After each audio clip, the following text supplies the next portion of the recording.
Toss হয়ে গেল, দুই দল হাত মেলাইল না, ম্যাচ শেষ হয়ে গেল, দুই দল হাত মেলাইল না। সো এটা একটা ক্রিকেটের সৌন্দর্য নষ্ট। আবারও বিতর্কিত অবস্থায় থাকলো ইন্ডিয়া এবং পাকিস্তান। যাই হোক, সে কথা বলবো না। পাকিস্তানের লিজেন্ডারি ক্রিকেটাররা সব সময় ইন্ডিয়াকে নিয়ে কথা বলেন। পাকিস্তানের লিজেন্ডারি ক্রিকেটাররা সবসময় বলেন যে ইন্ডিয়ার সাথে যদি আপনারা খেলতেন তাহলে ইন্ডিয়ার মনে হয় গোষ্ঠী শুদ্ধ উদ্ধার করে ফেলতেন, বা ইন্ডিয়াকে আপনারা অবস্থা খারাপ করে দিলেন। কিন্তু এশিয়া কাপে এসে পাকিস্তান যেন ইন্ডিয়ার কাছে একটা শিশু হয়ে গেছে, দুধের শিশু। তাদেরকে ফিডার খাওয়ার মতো একটা অবস্থা। দুইটা ম্যাচ পাকিস্তান খেললো, যে দুইটা ম্যাচের একটা ম্যাচও ইন্ডিয়া পাকিস্তান ঝাঁজ থাকলো না। ইন্ডিয়া পাকিস্তান মানে যে একটা ঝাঁজ, ইন্ডিয়া পাকিস্তান মানে যে একটা উত্তেজনা, এশিয়া কাপের দুইটা ম্যাচের একটা ম্যাচও দেখা গেল না। কেন দেখা গেল না? আমি অনেক আগে এই নিয়ে অনেক ভিডিও বানাইছি, ইন্ডিয়া পাকিস্তানকে নিয়ে অনেক কথা বলছি, আপনাদের কথার পয়েন্ট ধরে ধরে কথা বলছি। সেই প্রেক্ষিতেই বলতেছি যে পাকিস্তানের কোনো স্টার নাই, পাকিস্তানের কোনো স্টার নাই যারা একাই ম্যাচ ঘুরে দিবে। পাকিস্তানের এখন কোনো বোলার নাই যারা একাই সব শেষ করে দিবে। আর ইন্ডিয়ার মতো টিমের সাথে যখন আপনি খেলতে আসবেন তখন আপনার মন মানসিকতা হয়তো 200 থেকে 250 রান আমাকে করতে হবে। তাছাড়া প্রথমে ব্যাটিং করে ইন্ডিয়াকে শেষ করতে যদি আপনি 160 বা 80 রান নেন, ওই যে বললাম শিশুকে ফিডার খাওয়া দেওয়ার মতো একটা অবস্থা হয়ে যাবে। এবং পাকিস্তানের কাছে, ইন্ডিয়ার কাছে পাকিস্তানকে আসলে শিশুই মনে হলো দুইটা ম্যাচে। কারণ পাকিস্তানের বোলিং বলেন, ব্যাটিং বলেন, ফিল্ডিং বলেন, একটা ভালো লাগেনি আমার। পাকিস্তান টিম যে তাদের কোনো স্টার শূন্যতায় ভুগতেছে সেটাই মনে হচ্ছে। পাকিস্তানের এই টিম বাংলাদেশের সাথে জিততে পারবে না, আপনাদের আমি বলে দিলাম। তো সেখানে ইন্ডিয়ার যে দুই ওপেনার আছে, বিশেষ করে শুভমান গিল এবং অভিষেক শর্মা, এই দুইজনের তো ভাই জাদরেল। এই জাদরেল দুই ওপেনারের সামনে পাকিস্তানের বোলিং লাইন আপ তো পুরো অসহায় ছিল। পাকিস্তানের বোলিং লাইন আপ যখন, পাকিস্তানের ক্রিকেটাররা যখন বল করতেছিল, অভিষেক শর্মা আর গিল যেভাবে ব্যাট চালাইতেছিল, তাদের কোনো আউট হওয়ার কোনো ভয়ই ছিল না। আমার মনে হয় তাদেরকে ব্যাটিংয়ে নামানো হয়েছে যে তোমরা তোমাদের মতো করে খেলবা, তোমরা তোমাদের মতো করে চাবুক চালাবা, তোমরা তোমাদের মতো করে তলোয়ার চালাবা, যেন এই তলোয়ারের আঘাতে প্রত্যেকটা কূপে একটা করে মাথা পড়ে যায়। ঠিক তেমন অভিষেক শর্মা এবং শুভমান গিল যখন ব্যাট চালাইতেছিল, মনে হয় যে প্রত্যেকটা শটে একটা করে সাহা দিতেছিল এবং বলগুলো আগুনের গোলা বারুদের মতো যাইতেছিল। মনে হয় যে ভারতের একটা মিসাইল পাকিস্তানে ছাড়তেছে এবং পাকিস্তানের বোলাররা উড়ে যাইতেছিল। সো এমনই হইতেছিল ব্যাপার স্যাপার।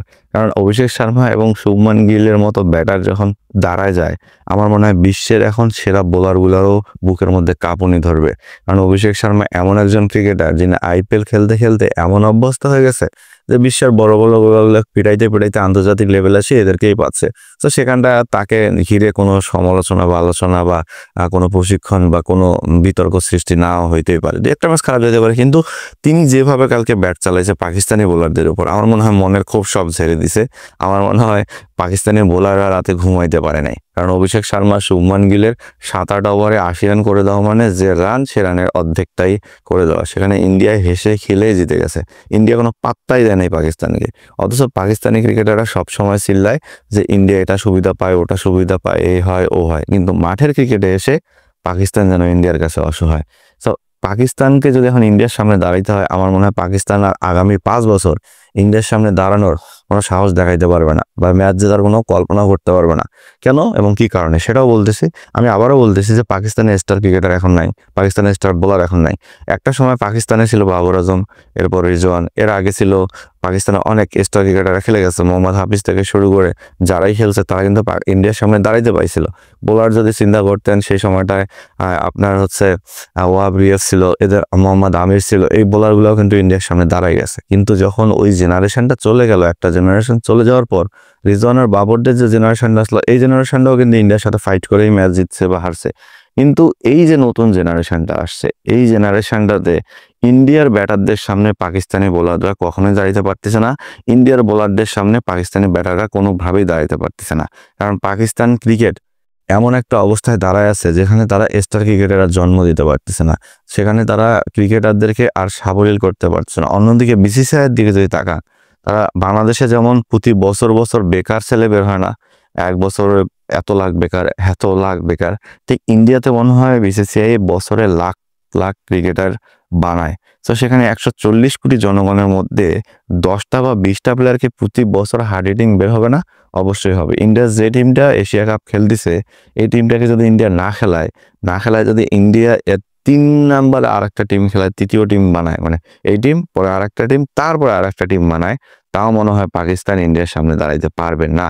এবং ইন্ডিয়া ভালো খেলবে, কারণ তাদের প্রচুর জনসংখ্যা আর সবার মনেই ক্রিকেট একটা ভিতরে ঢুকে আছে।